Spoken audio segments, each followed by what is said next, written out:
भाववाढीच्या शेतकरी हक्क मोर्चा साठी मुळुकवाडी शेतकऱ्यांची वज्रमुठ। डॉक्टर गणेश ढवळे। लिंबागणेश दि. 19 बीड तालुक्यातील बालाघाटावरील लिंबागणेश पंचक्रोशीतील मुळुकवाडी येथील शेतकऱ्यांनी आज शुक्रवार दि.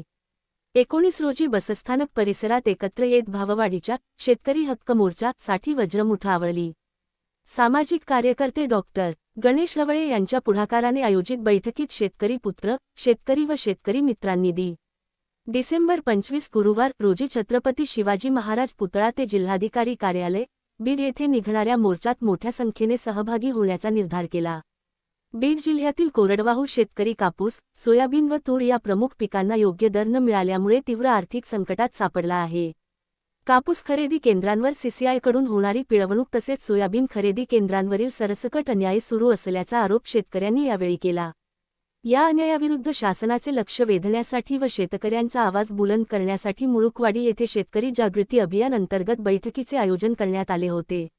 या बैठकीस माजी सरपंच कृष्णा पितळे, पांडुरंग कानडे, बंडू चेअरमन, भास्कर ढास, ऋषिकेश ढास, कृष्णा ढास, सूरज ढास, गहिनीनाथ ढास, विक्रम रंधवे, बाळासाहेब ढास, गोवर्धन ढास, भागवत कदम, दिलीप ढास, शिवाजी ढास, संदीपान ढास, लिंबाजी ढास, उत्तरेश्वर ढास, बाळू कोटुळे आदी शेतकरी मोठ्या संख्येने उपस्थित होते।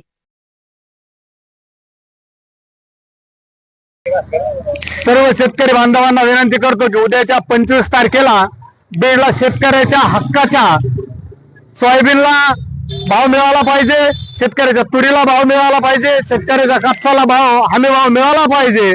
या मागणीसाठी सर्व शेतकरी बांधवांना विनंती करतो की उद्याच्या 25 तारखेला बीडला कलेक्टर कचेरीवर मोर्चाचं आयोजन केलेलं आहे। त्या मोर्चासाठी सर्व शेतकरी बांधवांनी उपस्थित राहावं अशी सर्व शेतकरी बांधवांना विनंती करतो। शेतकरी एकजुटीचा, शेतकऱ्याच्या पिकाला हमी भाव, शेतकऱ्याच्या पिकाला हमी भाव देत कसे नाही दिलेच पाहिजे। शेतकऱ्याच्या पिकाला हमी भाव, शेतकरी एकजुटीचा, शेतकरी एकजुटीचा, शेतकऱ्याच्या पिकाला हमी भाव, शेतकऱ्याच्या पिकाला हमी भाव, शेतकरी एकजुटीचा, शेतकरी एकजुटीचा। आज या ठिकाणी बीड तालुक्यातील मुळुकवाडी या ठिकाणी शेतकरी हक्क मोर्चा यासाठी बैठकीचं आयोजन करण्यात आलेलं आहे। सरकारचं धोरण हेच शेतकऱ्यांचं मरण आहे, कारण गेले कित्येक वर्षापासून आपण पाहतोय दरवर्षी खत बी बियाणं असेल याचा भाव वाढतो, मात्र शेतकऱ्यांच्या मालाला भाव वाढत नाही।